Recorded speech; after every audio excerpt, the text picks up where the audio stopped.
NONC के बारे में काफी बार आपने सुना होगा। NONC क्या होते हैं? तो NONC एक प्रकार से स्विच होते हैं, ऐसे मान के चलो। NONC का फुल फॉर्म क्या होता है? NO का फुल फॉर्म होता है नॉर्मली ओपन, ओके, और NC का मतलब होता है नॉर्मली क्लोज। ये दो प्रकार के स्विच मान के चलो। अब मैं आपको समझाता हूँ, ठीक है। जो भी इलेक्ट्रॉनिक्स सर्किट होता है या फिर इलेक्ट्रिकल सर्किट होता है, उसमें आपने मोस्ट ऑफ टाइम आपने सुना होगा NONC। काफी लोगों को नहीं पता होता NONC क्या होते हैं। तो बेसिकली ये जो आते हैं वो आप मान सकते हो। एक NO जो होता है वो ग्रीन कलर का आता है जो स्विच है, और दूसरा जो है रेड कलर का वो NC होता है। अभी मैं स्विच को बोल रहा हूँ, कंफ्यूज आपको समझ में आए उसके लिए बोल रहा हूँ, कंफ्यूज नहीं होना है। बाकी अभी बताता हूँ, आप एक स्विच समझो, बट इसमें ये कॉन्टेक्ट्स होते हैं। एक्चुअल में इनको कॉन्टेक्ट्स बोलते हैं, NO कॉन्टेक्ट, NC कॉन्टेक्ट, ठीक है। आपने रिले के बारे में अगर सुना तो रिले में भी NONC होता है, कॉन्टेक्टर में भी NONC होता है, काफी जितने भी चीज होते हैं, टाइमर में NONC होता है।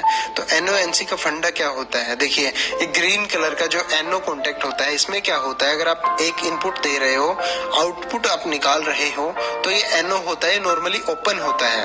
ये इसका आप देख सकते हो, सर्किट देख सकते हो, ये नॉर्मली ओपन होता है। तो ये जब ओपन होता है तो कोई भी फ्लो एक दूसरे टर्मिनल से नहीं जाएगा, बीच में ये ब्रेक होता है, ठीक है। NC में क्या होता है?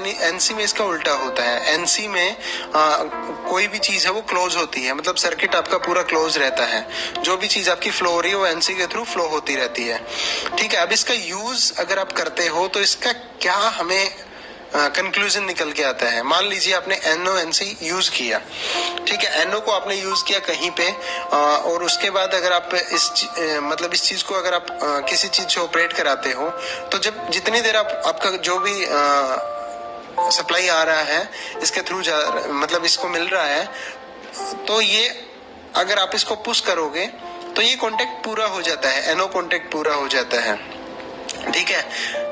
ये NC बन जाएगा, NC में चेंज हो जाएगा, ठीक है। NC में अगर करते हो और आप इसको दबाते हो, पुश करते हो, तो वो NO हो जाता है, वो ओपन हो जाता है। तो मतलब आपको समझ में आया होगा, ये डिफरेंट आपस में डिफरेंट होता है, ठीक है। NONC होता है, NC NO हो जाता है। अब मान के चलिए एक कोई भी रिले है, रिले के थ्रू आप अगर NONC यूज कर रहे हो तो उसमें क्या होता है?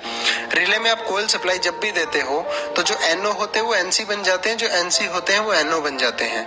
उसमें भी उल्टा होता है, सही है। मान लीजिए कोई भी अपने लैंप आपको चालू करना है, मान लो, तो लैंप फॉर एग्जांपल आपने लैंप लिया, उसका जो फेज है वो आप रिले के NO कॉन्टेक्ट के थ्रू दे देते हो, ठीक है। NO के एक मान लीजिए एक नीचे आपने NO के कॉन्टेक्ट में मैन जो फेज आता है वो दे दिया, और आउटपुट से आपने NO कॉन्टेक्ट के आउटपुट से आपने निकाल के बल्ब को दे दिया, ठीक है। न्यूट्रल आपने बल्ब को डायरेक्ट दे दिया। तो जब ये रिले बंद रहेगा तो आपका बल्ब नहीं जलेगा, क्योंकि वो NO कॉन्टेक्ट ओपन है नॉर्मली, ठीक है। जब आपका रिले चालू होगा तो वो कॉन्टेक्ट NO से NC बन जाएगा, सही है। वो NC जैसे ही बना वो नॉर्मली क्लोज हो गया, आपका लैंप चालू हो जाएगा। तो आप समझ पाए होंगे NONC कॉन्टेक्ट। इसका NO का जो होता है डिफरेंट NC होता है, वो काफी जगह आपको सर्किट क्लोज करने के लिए चाहिए होता है।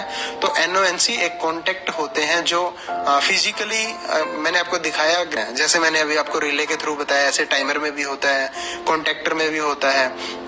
तो डिफरेंट यूज होते हैं NONC के। सो उम्मीद करता हूँ दोस्तों आप समझ पाए होंगे। वीडियो काफी लेंथी हो गया क्योंकि एक छोटा सा पॉइंट था NONC